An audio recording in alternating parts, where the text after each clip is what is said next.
Hello，你好，Welcome back，欢迎回来to Wisdom Wednesday with Holy cow, it's Johnny Tiger. Yeah, and Kitten, but Kitten's actually taking a nap right now. Um, so today is September 11. We all know what this day stands for. So I don't want to talk about it because I think it's just um, by this point, we all know what it's about, and by the time I made this video, you guys would have already seen the ceremonies and hear the talks and all that stuff. So I don't think we need to go into that, but still important to acknowledge September 11th and what came before. Hopefully, it will not happen again.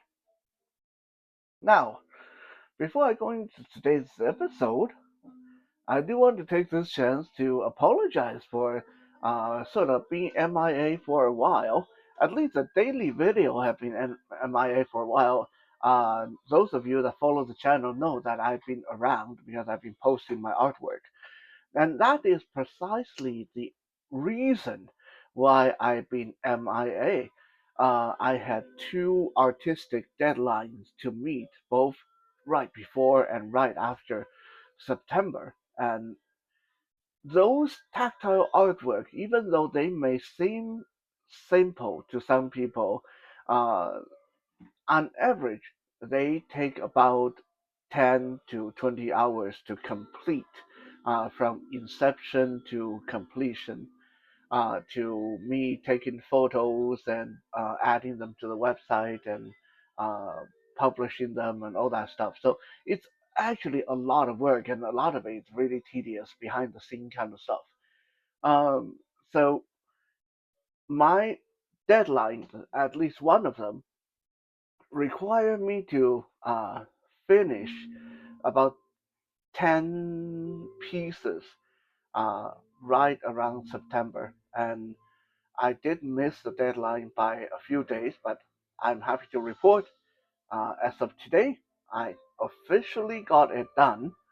Uh, those of you who've been following the channel have seen a lot of the resulting artwork that I posted, I've been working on.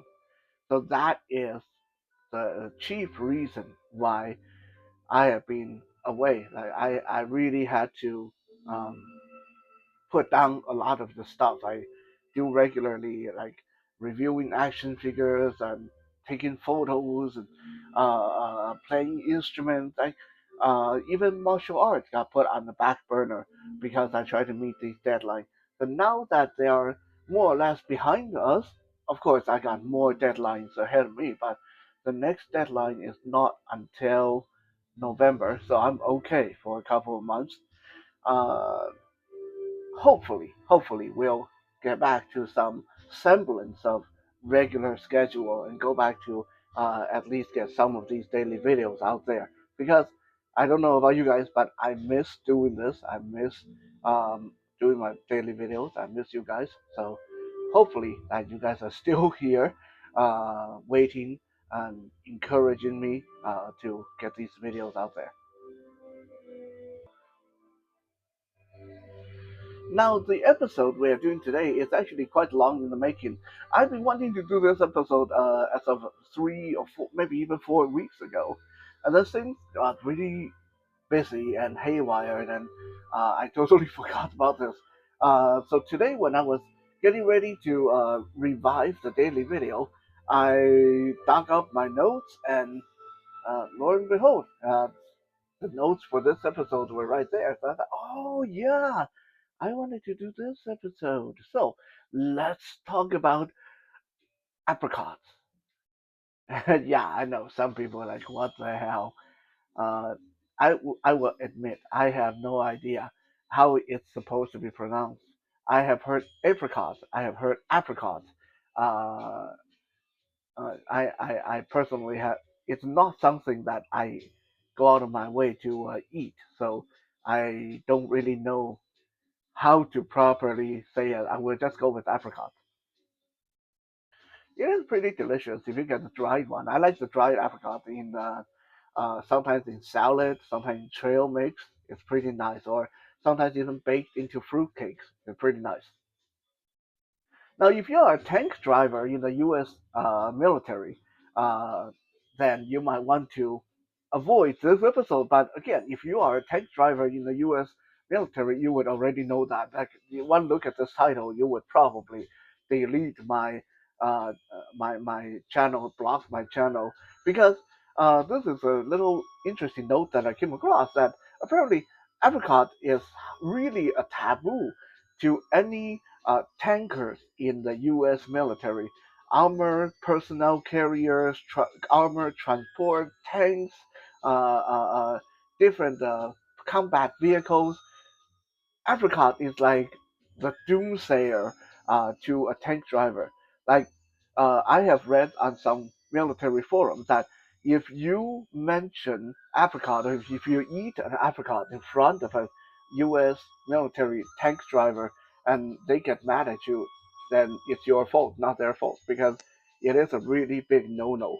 And this apparently have been the way since the Second World War, and there has been all kind of research, all kind of documentation. You guys can look it up on YouTube and Google.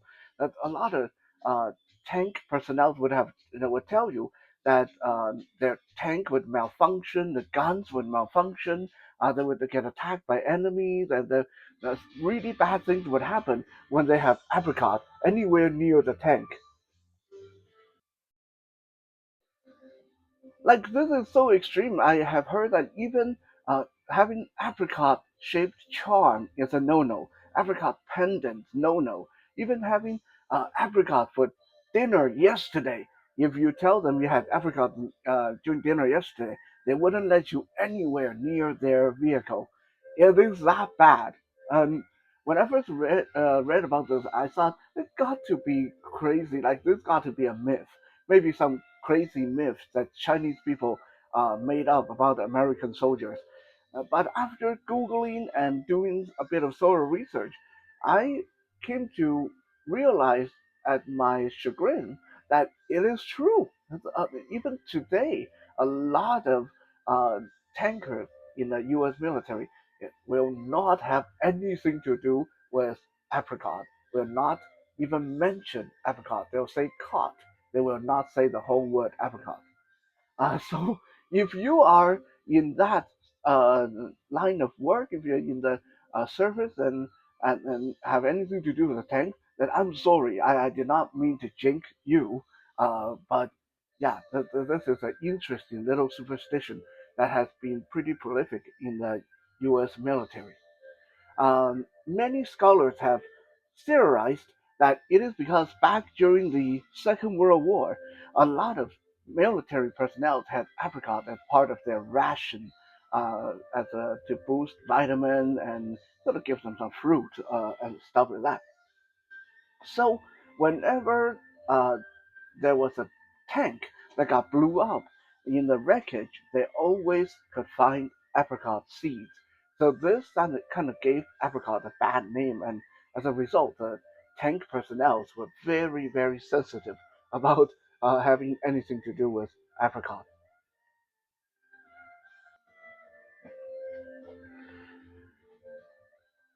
Now, Chinese people do not have this superstition, superstition or any kind of superstition when it comes to apricot. Uh, In fact, it's a very favorite fruit by a lot of Chinese people. In Mandarin, to say apricot, you would say xin. Technically, it's xin, S-H-I-N, S-H-I-N-G, xin. But, and here is a little kind of a trivial knowledge. If you are from China, like people from China, a lot of them was added like kind of like an R sound at the end of it, and I say sheer, sheer. Like you don't say shin. Like they wouldn't know what you're talking about. You say sure, then they'll know what you're talking about. So you kind of have to add the at the end when you say that. In Taiwan, we just say shin. We don't say sure. Uh, but that is kind of a interesting regional uh, dialect and accent when it comes to Taiwan and China and different regions. Now, what makes Xin very interesting? What makes apricot or apricots very interesting is it is one of the very few fruits that can be sold in multiple ways. What I mean by that is when you listen to Chinese fruit vendors and merchants sell apricots, that you will often hear different kind of uh, ways how they go about pitching their product. For example, in the beginning of the year, when the apricots are still really sour and really kind of green, then most of the fruit vendors, when they are uh, uh, yowling and shouting about their product, they'll say, "Hey, we got apricots. We got all the apricots you need, as sour as you like." Like they will make a point to let you know it's really sour, and if you like sour, this is the time to get it. Give it a few more months, and then the apricot will start to yellow and ripen. And this is when the sales pitch start to change. And we got all the apricots you want, as sweet as it can be. If it's not sweet, then you get your money back. It's a money back guarantee. Sweet apricot. And then you give it another few weeks when the apricots start to really ripen to the point of being kind of rotten. Then the sales pitch starts to change again. And now it's like, we have a lot of apricot, all the apricot you ever need, rotten apricot. If it's not rotten, money back. You get your money back if it's not rotten apricot. And this is like really unique because I can't, off the top of my head, think of anything else, any other fruit or vegetable or meat product or seafood that you do not hear a seafood seller say, "Come get your fish, rotten fish, guaranteed rotten fish." And you don't hear people say, "Come get your watermelon, guaranteed rotten watermelon, rotten to the core."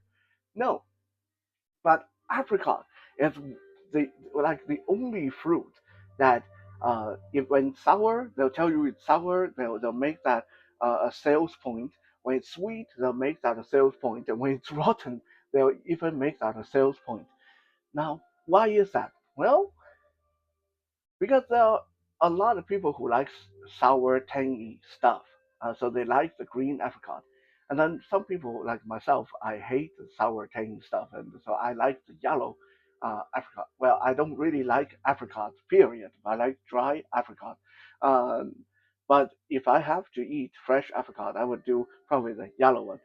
Um, but if you are a connoisseur of apricots, then you know the real good apricot. Like when you want like the best apricot, is when it's rotten, when it's like so ripe that it's getting to the rotten state. Because that's when it's so creamy and sweet. It's more like a dessert than a fruit.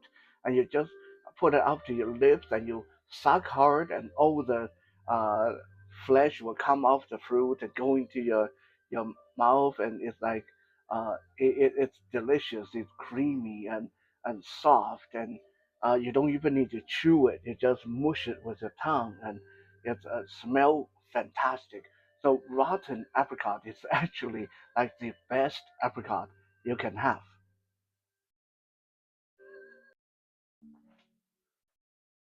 Now, if you were to ask me where is it that you can get the best kind of xin, best kind of apricot in China? Which region?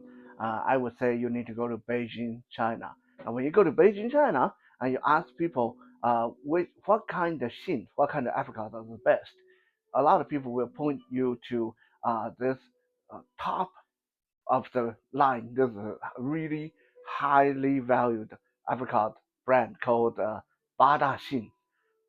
Badashing, Badashing. Now, Badashing has an interesting little legend attached to it. It would say that 200 years ago, the Chinese emperor of the Qing dynasty, the Emperor Qianlong, was on his way to his summer home.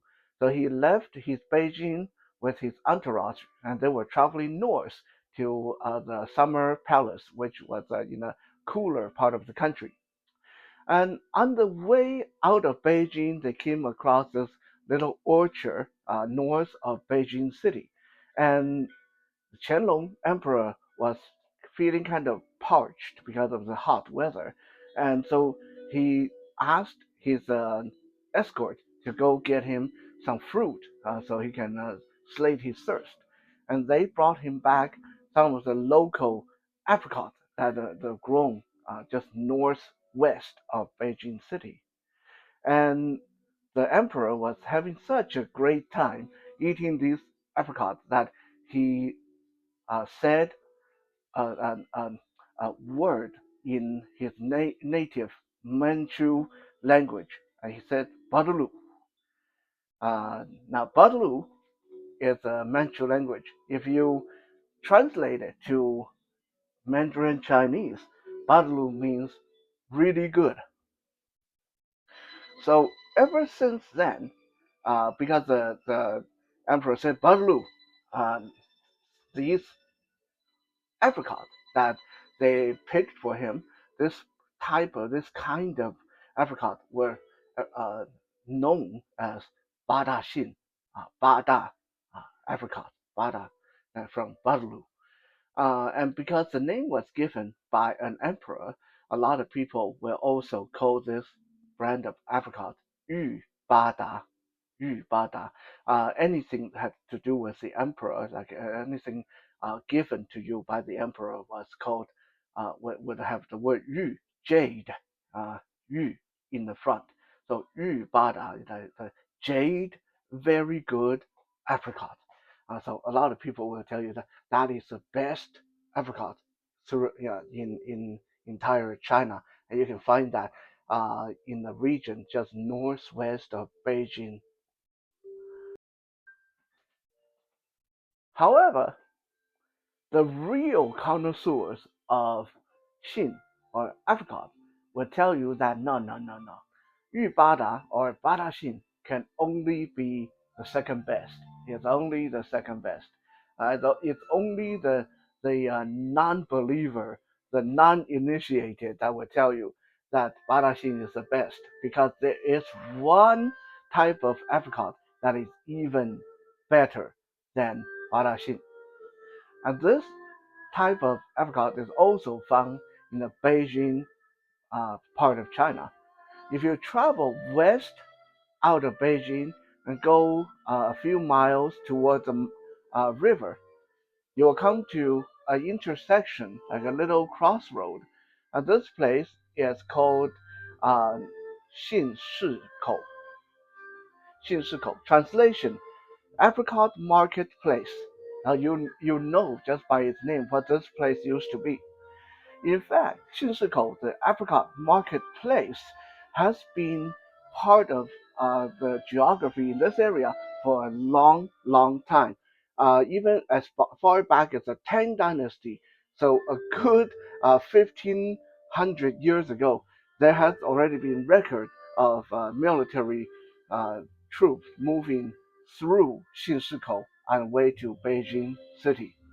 And throughout Chinese history, almost any military movement, any incursion, any uh, uh, outward movement, you would hear mention of the military or people or caravan going through the 信市口 or apricot marketplace.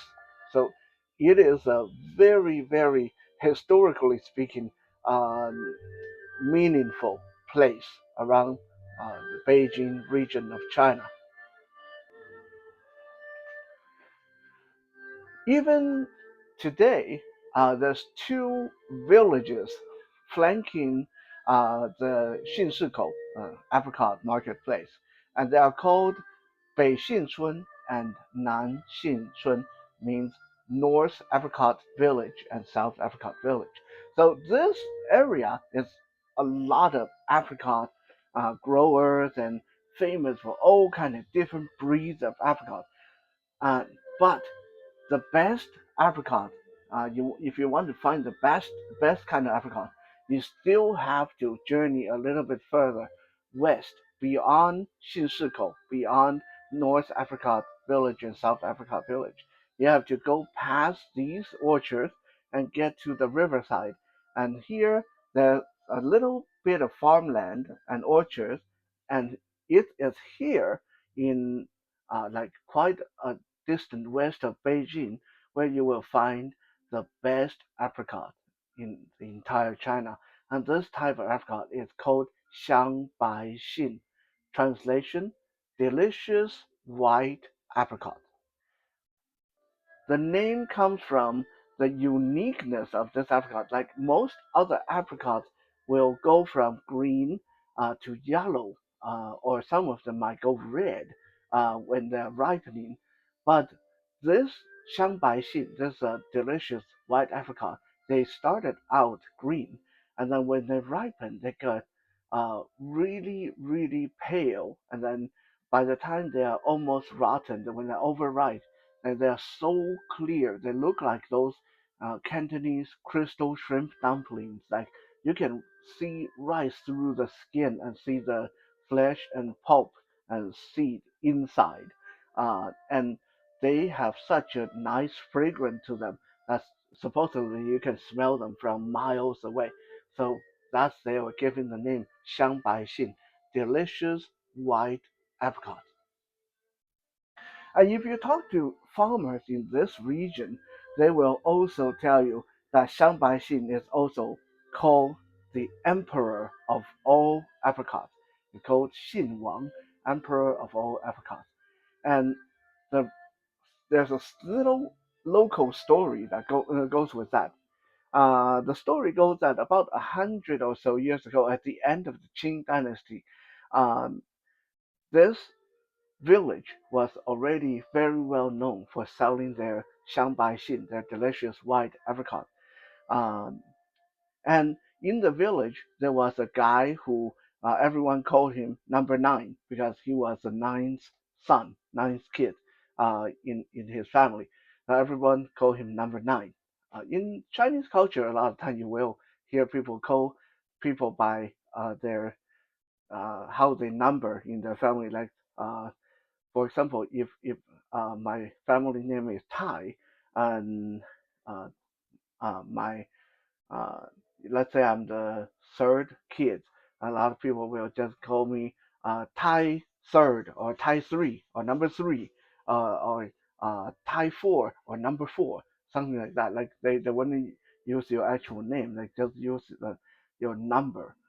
So anyway, this guy was always called Number Nine. No one really remember anymore what his real name was. Now, Number Nine was not a very good farmer. He sucked at farming. He sucked at getting up early and work in the field. He sucked at working the orchard. He sucked at weeding and planting and all that hard work.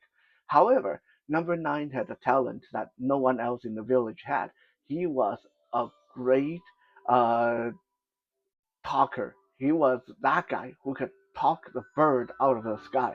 He was the best matchmaker in the area, the best salesman, the best officiary during weddings and funerals, or anytime you need someone to stand there and talk. Number nine was the guy. He was the guy that could talk the pants off of your legs and talk the shirt off of your back and can sell you anything. So, um, the rest of the growers of the Xiangbaixin, the white apricot, decided, well, we might as well put his talent to work. So they made him their official uh, dealer for their apricot. Every time after harvest, everyone would bring their uh, basket and crates and carts of apricot to Number Nine, and Number Nine would bring them to the apricot marketplace, the uh, uh, Shinshiko area to sell them there. And he was so good at his job that they always were able to make a huge profit from the apricots they sold. However, this one year after harvest, Number Nine, as usual, went toward the marketplace with a whole cartload of uh, white apricots. And just before he get to the marketplace, suddenly a bunch of mean-looking ruffians jumped out of the bushes, and he number nine was scared. He's like, "Oh my God, really? Like highwaymen, bandits, outlaws, right here on the Emperor's Road?" And these ruffians weren't fooling around. They pull out their swords and weapons and wave them in his face. They give us all the money you have. And number nine was like, dude, look at what I got. I'm here to sell apricot, and I still have a full cart of apricot. I'm on my way to the market. Like if you want to rob me, you need to wait for when I come home, not when I'm on my way to the market. I don't have any money on me. Like why don't you wait until the end of the day and maybe I have something to give you. The head of the outlaws decided that yeah, makes sense. This guy, he's telling the truth. He's looked like a peasant, and he got a whole cart full of apricots. Uh, yeah, there's no point for us to kill him or beat him up or anything because he obviously doesn't have anything. So the outlaws decided to let him go. However, just he was going by, the leader of the outlaws smelled the fragrance of the white apricot. Now, we already established that this breed of apricot is so delicious that you can smell it from miles away, right? So when the cart was going by, it's really hot during the day, and so all the outlaws were sweaty and thirsty and cranky, and then the leader smelled these delicious smelling apricot, and he suddenly pulled out his sword again and held the sword against number nine's neck and like, hold on, you come back here. Uh, and number nine was like, "What? I already told you I don't have any money, dude. Come on, like, what do you want? You want my apricot?" And the outlaw was like, "Yeah, yeah, exactly. That we'll take the apricot." And number nine was like, "Well, I can't stop you. Like, if you really want the apricot, but can I at least have the seeds back? Like after you guys finish the apricot, can I have the seeds, the pit inside?" And well, the outlaws they didn't care. They didn't know why he wanted the seed back, so they sit down on the side of the road and gorged themselves on these delicious apricots, and basically ate all the apricot he had, and gave him back the all the sticky seeds that they spat out of their mouth. Well, obviously, number nine couldn't continue to the marketplace with a whole cart full of apricot seeds, so he went home. And when he went back to the village, everybody came out to see. Oh wow, you're back already? Like, did you sell all the apricot? Like, where's the money? Where's the money that from the sale? And when they saw the whole cart full of nothing but apricot seeds, they were mad and they wanted to uh, get him to pay them back for the money that he owed them for all those apricots. And number nine said to them that look, it's not my fault, okay? I was on my way to the marketplace and just happened the royal queen herself, her royal highness, was on her way to the Buddha's temple. And when I saw the queen, I realized that this is our chance to butter up the emperor to get in the emperor's good book.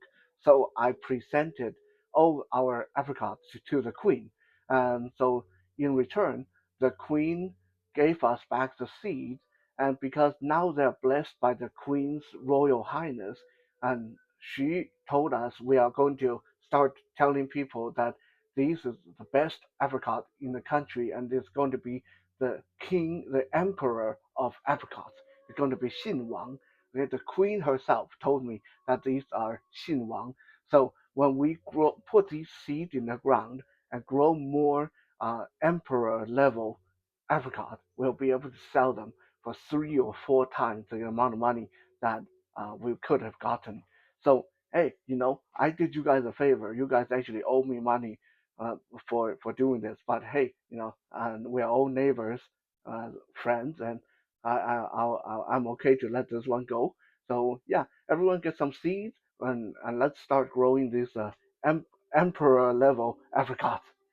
And so from that day on, the Xiangbai the delicious white apricot, also got the name Xin Wang, Emperor of Apricots. So if you ever have the chance to go to Beijing, China, travel west out of Beijing, find Xinsikou, the marketplace, and ask around. And if you have the fortune to try these delicious apricots, leave me a comment to let me know if it's really as delicious as the legend said. Thank you for checking out today's episode. It is good to be back. I'll talk to you guys again either tomorrow or the next day. For now, 谢谢 and 再见。